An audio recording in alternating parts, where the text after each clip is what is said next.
crispy, crumbed chicken slathered in the kind of lemon sauce your Chinese takeout dreams are made of. And we're throwing it in a sandwich. Yes, we are. This is my version of a crispy lemon chicken sandwich. Okay, so we kind of have like a Japanese sando kind of vibe going on here, but we are throwing down some like lemon chicken vibes also, because why not?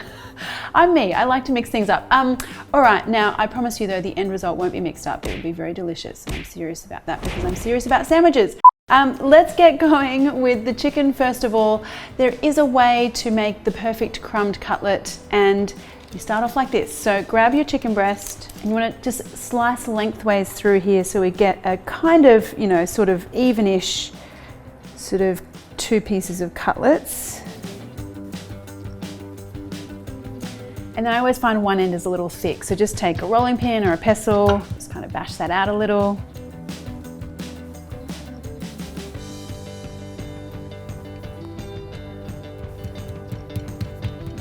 And now I want to cut these into sort of roughly the size of my piece of white bread. So of course it's always like a, you know, lovely fluffy kind of white bread that you have with the Japanese sando.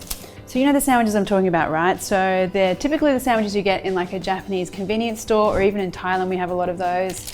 And but there's also a lot of fancy restaurants doing sandos as well, which is a good thing, I think.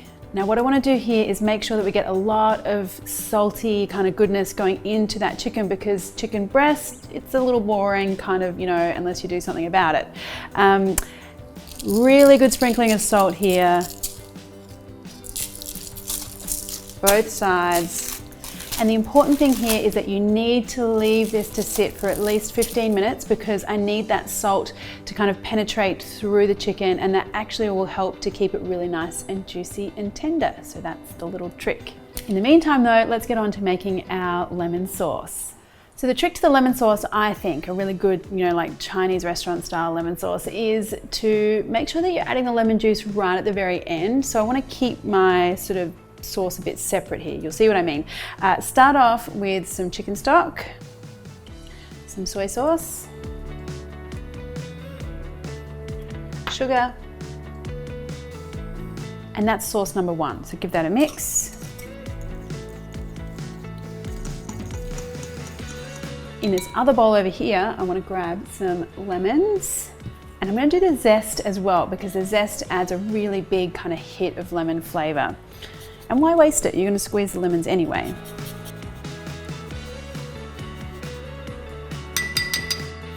Now for the juice.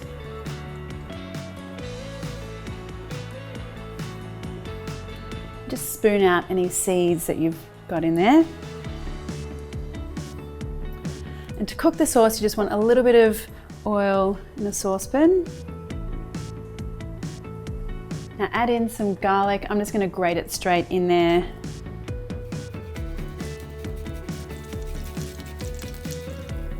When that garlic's just starting to turn a little golden, I want you to pour in the soy sauce mix. Make sure you scrape out all of that sugar. Now what I want to do here is wait for that sugar to dissolve, the sauce to just thicken just a little, so that we've got a really great kind of like sweet salty base to start with. Now you can see here just after a few minutes that that sugar has dissolved, so you can see the liquid is nice and clear. And now I want to go in with my lemon juice, because adding it at the end means we're going to keep that really bright, fresh lemon flavor. If I simmered it for too long, it would kind of dull out a little bit. Now again, just give that like the barest few kind of seconds in there, wait for a little bit of bubble. And now to thicken everything up, I'm going to add some corn flour. I've just mixed it with a little bit of water.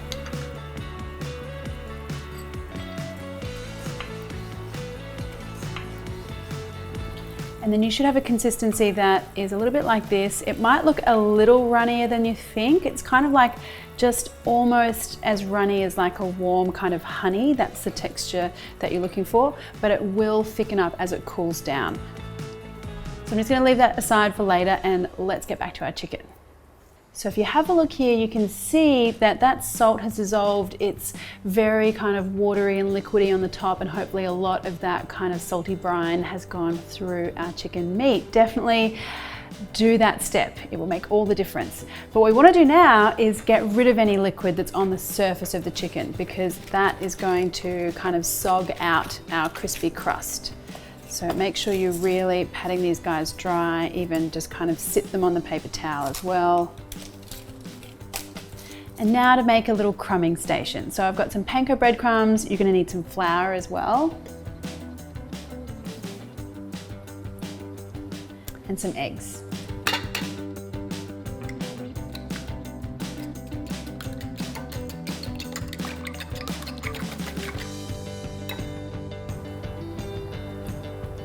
Now, those of you who have been long-time followers of my channel will know how this goes down. Okay, so left hand, wet hand, dry hand, right hand. I really don't like messy fingers, so this is a way to do it that is less mess. Okay, so left hand, wet hand goes in for the chicken, into the flour, right hand, dry hand comes along.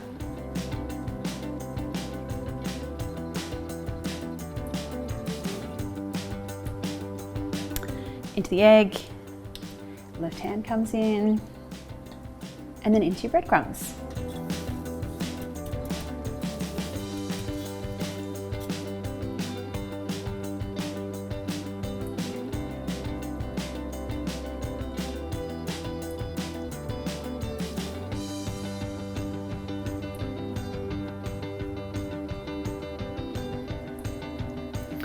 And there you go, look, barely any mess. Ta-da! Now time to get everything crispy and golden. I mean, you know, frying chicken is a joy forever, in my book anyway. Wait for the sizzle. And now, so my tip here for getting like a really lovely even golden crust is you've got to kind of play with that chicken a little bit. So I let it go just for, I don't know, has it been 10 seconds? 10 seconds, around about. You can start to see some golden color on the edges. So I'm gonna flip. And then just keep like flipping oil all over the top of the chicken as it's cooking on the second side. And again, flip. And that way you're making sure you don't get kind of lots of dark brown spots. You're just getting a really even golden color all over. So about 3 or 4 minutes in and you should have a really lovely, even golden color. That's looking pretty good to me. I'm gonna pop that out onto some paper towel, let it drain. Now have a look at that beautiful crispy chicken. Let's just hit that with a little bit of salt because, you know, chicken, crispy, hot, needs salt. And I forget how to speak English when there's crispy chicken around. I don't know. And then just keep going with the rest of that chicken.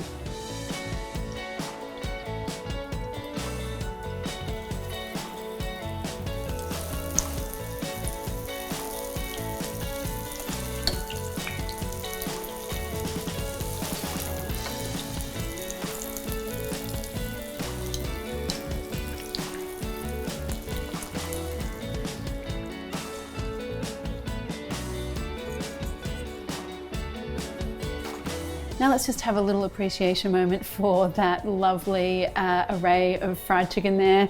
Yes, very beautiful. But let's get on to the construction of the sandwich because we still need to do that before we can eat. So you want to start off with some nice fluffy white bread. And then really not traditional for a Japanese sando, but then nothing about this recipe is traditional, so I'm just gonna go with it. I want some Kewpie mayonnaise on the bottom.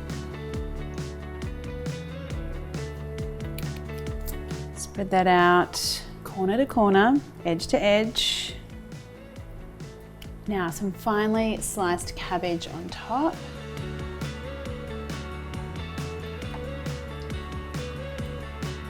Now we want a piece of our lovely fried chicken. And then here comes the sauce. Should be a nice kind of thick pouring consistency right now. And other piece on top. And now here's the thing. So typically you would advocate for eating crusts because, you know, it's good for you. Isn't that how the story goes? Anyway, aesthetically and pleasingly, I think texturally, we take the crusts off for this one.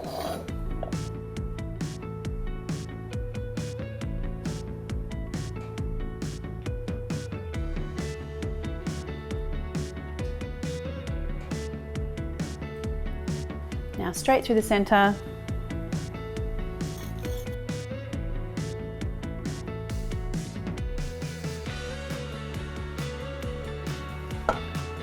That is looking very, very good.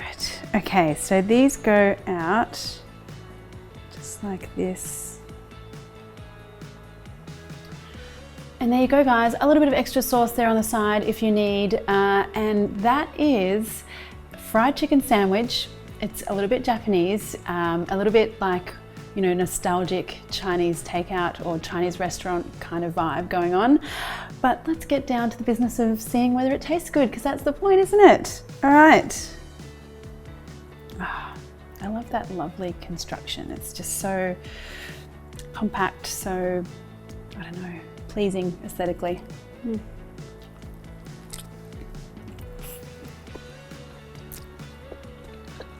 Oh my goodness.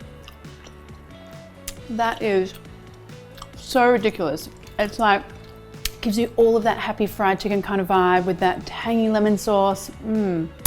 And then that beautiful soft white bread. Ah. Wow. I am supremely happy with myself right now.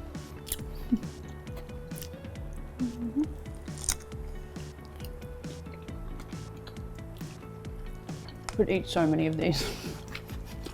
All right, we better cut.